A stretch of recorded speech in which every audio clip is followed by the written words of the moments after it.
have some kind of historical ones. And then make little assignments with them and not a big deal, I promise. But it's a good way to finish the year. And I can like do like special topics when I do short movies. I try to pick ones that they might not have seen before. I think that's a good way to do it.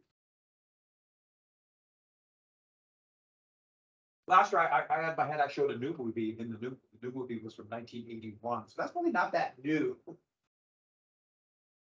I saw it at the theater, so I guess that's not new. All right. So with that, where are we finishing it? We got through 80. I talked about this. Let's go and finish up a few things in. So we got to boycott the Olympics. Change my mind. We're doing this. We're going to make these human pyramids, right? Get people on the bottom, on top, and then we'll spin, we'll move, and we'll get all three of my AP classes will fight. So those other classes are a lot bigger than this one. So, but you guys are tougher, right? I mean, you're tougher. First, you're walking that class. You guys can take, right? Right? So we got this. We get this. Do we get this? Do we get the whole conservative backlash or part of it? So we got this and the New Deal. And that's just a big element of, this, everybody has it, especially in really bad times, that go back to the way we would have liked the path to have been. No, they did not want to go back exactly to the 50s, but it's our dreamy, idyllic world. That's where the let's make America great again. And without a doubt, when Trump stole that title, which a lot of people steal the title, or that slogan, it tapped into something for a lot of people. And do we get to this? Yeah, and the thing was, 2 weeks before the election, it looked like it was going to be close. It really did. And Reagan would win. Did we get to this? The day of the inauguration, they released the hostages. And Carter, that was the last slap in the face of Carter. Now, it looked like they were close in October, and it appears as though an ally of Reagan, John Connally and a couple other people, went talked to Iranians and said, hold on releasing the hostages until after the election, and Reagan will give you a better deal. And so they waited probably 3 months. It should remind you a little bit of 68 and scuttling the peace agreement back in 68. And they did give Iran a better deal. The Reagan administration will soon be illegally selling weapons to Iran. Now, Reagan, when he first came into office, he really wasn't that popular. It was more just that people hated Carter and wanted to change. And his proposals, especially his economic proposals, were stagnating in the Democratic-controlled House. So the Republicans have a slight majority in the Senate. Democrats still have a huge majority in the House. The Democrats still have huge majorities in the House until free trade agreement called NAFTA. And that would be, I'll tell you that very soon. But then John Hinckley, that March, he was a young man who was convinced that the actress Jodie Foster would fall in love with him if he shot the president. I'm not making that up. He just assumed Jodie Foster would fall in love, and so he unloaded his revolver after Reagan left a function in Washington, D.C. He's right over here. This is just seconds before Reagan was hit. This police officer and James Brady, his press secretary, were both horrifically wounded. There's a police officer. Brady was hit in the head. He survived, but horribly wounded. Reagan was hit in the stomach, gut, right here, right below his ribs. They're pushing him in his head. So this is right after he was hit. I should add that Hinckley and Jodie Foster were soon married. No. Yeah, he was mentally ill, been in a mental hospital. Now he's on kind of a beast thing. Of course, he is in his 60s, late 60s, but he's been held in a mental hospital for over 40 years. And so this was quite an amazing moment. He was assassinated. I should add one story about this. So I was in 8th grade. I was in study hall. And I'll never forget. So we had a big study hall, one of those, with a mass study hall, probably 40 kids in Washington Middle School. And Mrs. Fretland, our teacher, who I'm still scared of Mrs. Fretland, who was this little elderly lady who was in her 60s, who was terrifying. You whisper like, yeah, but Mrs. Fretland was at her desk, and someone ran in and told her something, and she turned as white as a sheet, and she stood up. She said, "President has been shot," and she broke down and started to cry. She just broke down. Now, there have been a lot of assassination attempts. I told you two on Ford. There were more terrorist attacks in the United States in the 70s than any other decade before or since in American history. So this was not an unusual thing, but it just really hit her. But I'll never forget that. All she said was the president is shot and then started to cry. So we all assumed that the president had been murdered, dead. And it was, never forget that. It was terrifying. It would not be until about an hour later that we found out that someone had the radio on. Heard the time we had radio. There were a couple of TVs in the building. That's it. But never get her just breaking down and crying. That scary. And they report to the people that it was a relatively minor wound, a routine surgery. We now know that it was a horrible wound. He nearly died. He nearly died on the operating table from loss of blood. And if the bullet would have been just about an inch, a little bit further up, he would have hit his heart. It was that close. And Reagan, who was kind of a master of the quick little quips, he had this kind of charming sense of humor. He had memorized lots of. He's an actor. He just had this gift. And right before they put him under, he made the very famous statement where he looked at the doctor and said, "Well, I hope you're a Republican." And you got to admit, that's pretty clever right before you get put under. And so that really gave this image of him as being this plucky man, took that on. He waved. I remember him waving from the window of the hospital room, and people were cheering. And attitudes about Reagan changed overnight. From being this guy who kind of seemed scary and talking about World War III and maybe going to war in Nicaragua, to our kind of affable grandfather. And it's really amazing how things changed. And his tax cuts that were going nowhere in the Democratic-controlled Congress, they almost all passed while he is in the hospital. They almost all passed. It's weird how things like this will change things and attitudes they have. And he's a famous one giving a speech 2 years later. There's balloons there. They did a balloon drop when he talked, and somebody popped the balloon. And it was like a gunshot. And he kind of shook, and they said, "Looks like they missed." It's pretty clever. He had that wit. The really tragic thing for him personally was this undoubtedly triggered Alzheimer's. And by the middle of the second term, he was definitely suffering from Alzheimer's, and they kept that secret from America. He was out of the loop on almost everything. Now, he didn't work he only worked 1 or 2 hours a day. He was not like President Carter, who worked like 18 hours a day. A happy medium with that would probably be better. But he was out, and Alzheimer's is terrifying. It's terrifying. But it's also, do we really want the president to have Alzheimer's? He probably should not have kept that secret, and we're going to have 2 presidents in their 80s, one of them in the next 4 years. So, yeah. And these tax cuts, one of these Reagan really said is that we're going to balance the budget. And they really pushed this idea of the tax and spend liberal, going from FDR all the way up.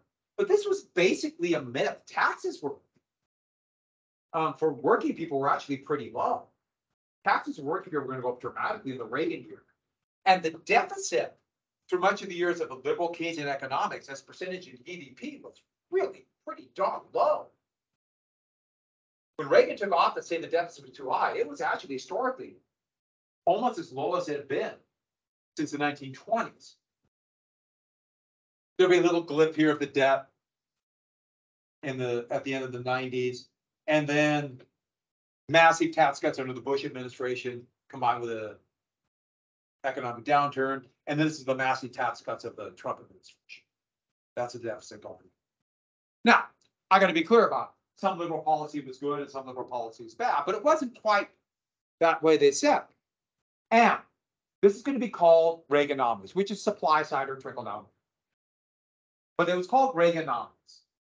And it was this elaborate idea that we could dramatically cut taxes, cut some government spending, and dramatically raise defense budgets.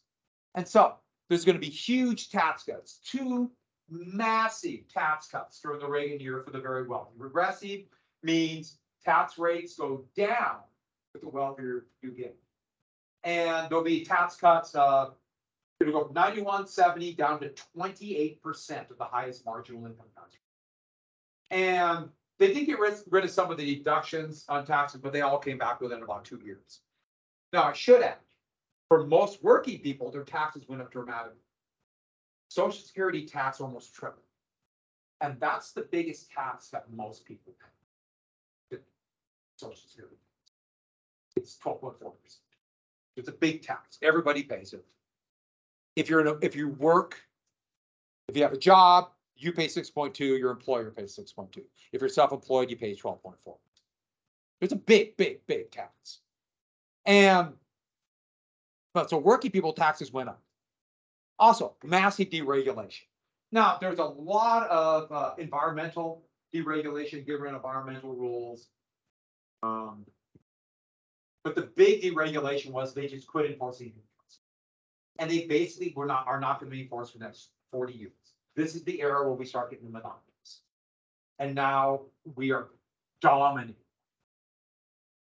by monopolies. There seems to be a little more antitrust going on right now, but about 40 years. Also, many social programs were cut. Massive cuts in education. College costs are going to begin to go up dramatically. Only about 500% increase in college costs. So if you want to know why college is so expensive now, it starts here. But also things like, federal government gave states a lot of money for mental health services. They cut it to almost nothing. And they just opened up the doors and let people who are mentally ill out on the streets. And it became a crisis and homeless and people living there. That's never been resolved. Housing dropped by 1/3. And we are now in a housing shortage, so you can kind of see the effects of that. But massive cuts, school lunch programs were cut, things like that. But the whole idea of this is that the poor were dependent upon government aid, which we've never given very much, at least compared to like Western Europe, but they're dependent. And if you give average people money, they'll just drink it away or waste it away. This was the time where they called them, it was also kind of racist, but it was welfare queens, where these are women who are getting government checks and driving around in Cadillacs, eating bonbons. There are a number of cartoons, and they're always Black women, and it's very disturbing. But this idea that, rich people should get more money, but because they know they're rich, so they know how to make money. The poor would just waste it away. So it's wasting money. And so this was very much social Darwinism. Nobody liked to say it, but it was very social. And the thought was then that the deficit will drop, debt will drop, because this is going to fuel such massive economic growth. Once you take the shackles off of deregulation and put more money into the hands of the wealthy, they will build factories. Industry in the United States will boom. We'll be producing more in the US. We'll become dominating the world again on trade. There'll be no unemployment. That was the idea. And the thought is that tax cuts will pay for themselves through economic. That's the idea. We're not going to talk about the Laffer curve. There's an economist named Albert Laffer.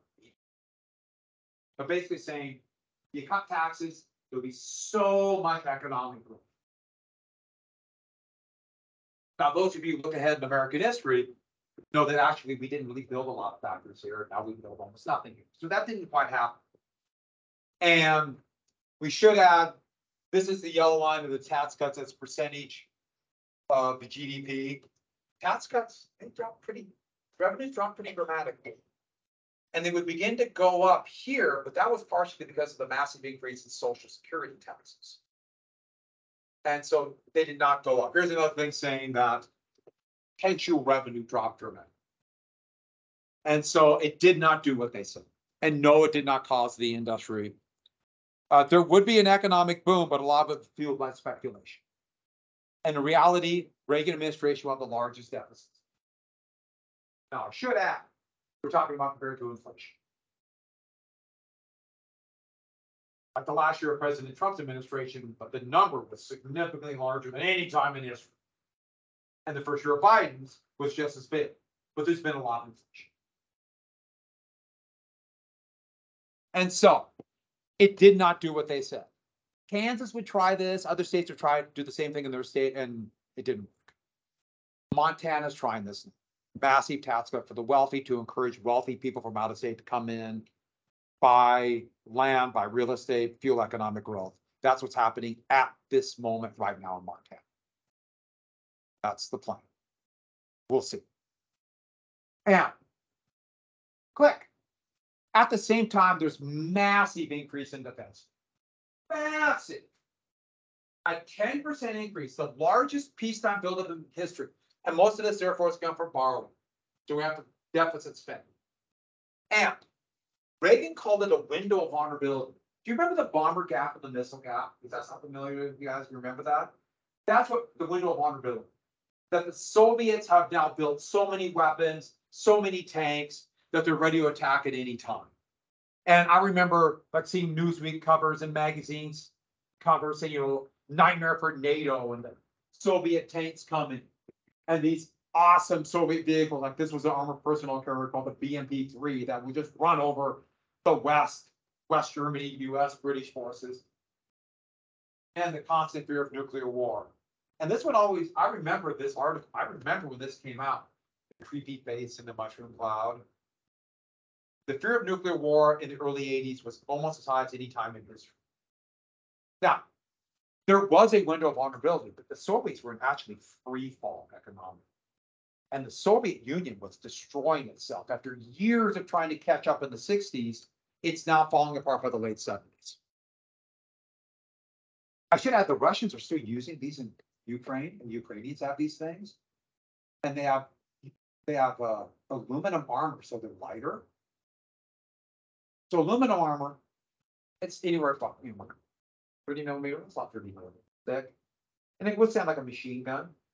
But if it's hit by anything heavier, aluminum melts at a lower temperature than steel. And so when it hits it, it melts the aluminum. And imagine like a splat of water. It splatters inside and then cools down. So it becomes this jagged splat of now metal. And inside of these are they have 8 soldiers and 3 crew in an enclosed metal box. Can you imagine what's going to happen to the bodies inside when it splatters? It just rips them apart. They have to clean them out when they're hit with a garden hose, with a fire hose. It just bodies. So when they show these things in Ukraine, they show these pictures of something being destroyed. And you look at that and say, oh, there's like a Russian thing destroyed. They don't show you what's inside. It's beyond description. The point is, these weapons weren't that good. Maybe I'll tell you about the Soviet tanks down the road that these Russians are still using. And so I remember getting all these pamphlets about surviving a nuclear war, looking for this in the late 80s. And this is not the one, I can't find the one I had, but it was something similar. How to dig a trench and cover it with doors so you could hide for 2 weeks because of nuclear war. I remember getting one of these in the early 80s. And getting those kind of things are terrifying. Also like this one saying, survival in the basement. 0 to 3 miles, it's negligible. A slight chance. 5 to 10, fair. 10 to 15, good. Look how happy they are. Yay, we made it. That was the fear of nuclear war at this time. It was a scary time. And the CIA kept saying that the Soviets were building up faster than ever before. That is a chart by CIA numbers showing the increase in Soviet defense spending passing the Americans. And this is absolutely false. The CIA was totally wrong and totally missing it all. But they also understood that their leaders, the people in charge, wanted to hear that the Soviets were doing it. You remember when Eisenhower warned about the military-industrial complex? And that's why I took a scene from a movie that is I don't know if anyone ever seen it. It's called the Planet of the Apes. Has anyone ever seen the Planet of the Apes? The old. They made like 3 new, relatively new ones in the last 20. And go back to this planet. There's these astronauts go to the planet that they're apes. And they have this whole famous thing of the CIA and that see no evil, hear no evil city. And that was kind of the CIA. That became the mocking of them. They were totally wrong. All right, that's real quick. The T-72, most tanks have a 4-man crew and one guy in the tank, like American tanks, he's the loader. He picks up the shell and loads it. And they have kind of this steel encased area where they keep the shell, so if it explodes, they won't all die. The Soviet tanks had an automatic loader. And the shell would come down, it could spin, the shell would be put in, slam shut. The loader couldn't tell the difference between a leg and an arm. You ever hear what I said? I'm sorry, a leg and a shell. So sometimes he would grab the leg of the commander, stick it in the breech. Can't fire him. Okay, cut the leg right off. That's the tanks they're using now. And there's no shielding between the shells and the crew. So if one of those shells go off, the whole turret blows up and kills everyone inside. If you see any pictures of Iraq, there's all these pictures of tanks with the turrets blowing up. These are the tanks they told us were the most dangerous tanks in the world. And they ripped the guy's arm off. So that means the commander was out of turn into it. The tanks were working. What day are returning books in? What day's the final? All right.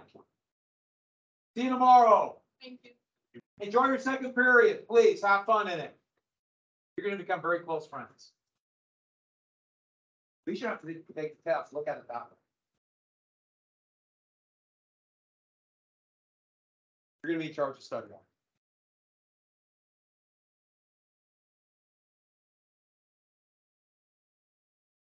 Oh, I like it. See you tomorrow.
Good, finish the video.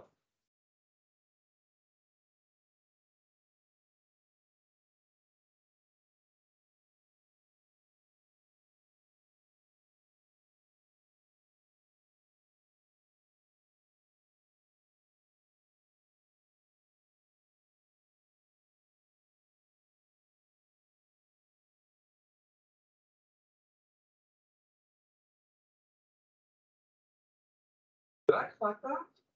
I did good. I get to grade this tomorrow. I read it. You got, what do you have second period? What do you have second period? English. We got 2 hours in English. Be sure to take the test. You've already done the ACT.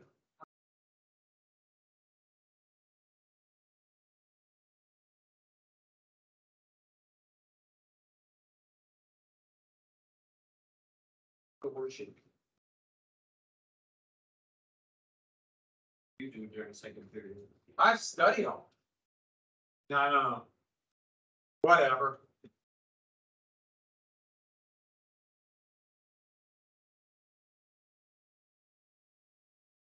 What's going on? First World War. That's it. All right.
Hello.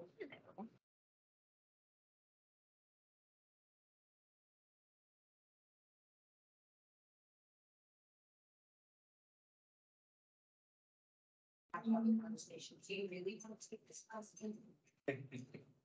I will guarantee I'm making them go different.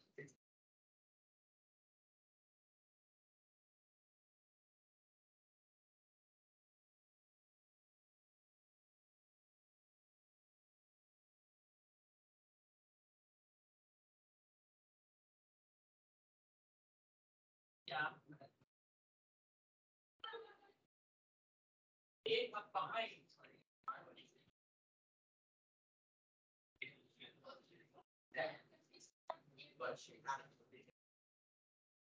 I feel so bad.